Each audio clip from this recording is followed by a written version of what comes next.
அப்போ அது வந்து அழுதுட்டு அன்னைக்கு நைட் எடுத்து நான் திருப்பி ஆப் டவுன்லோட் பண்ணி குரானை படித்தேன். Again it was hard, it was again ஹெவியா இருக்கு.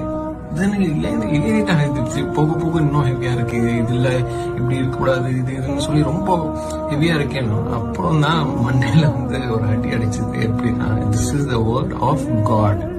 வென் இப்பிரபஞ்சத்தை படித்தவன் நம்ம மூலம் இந்த குரானோட மூலமா பேசுகிறான் என்றால் அது வந்து உண்மையாக ஹாஷா ஹெவியா தான் இருக்கும். ஏன்னா think about this, it's the universe, there's so much life around us, நமக்கு தெரியாத creatures இருக்கு, நமக்கு தெரியாத lives இருக்கு, so many more depth. So இவ்வளோ வாஸ்டான ஒரு இதை வந்து படைச்சு ஒருவன் வந்து நம்மிடம் பேசுகிறான் என்றால் அது வந்து ஹெவியா தான் இருக்கும் அப்படின்றது எனக்கு அப்பதான் புரிஞ்சுது.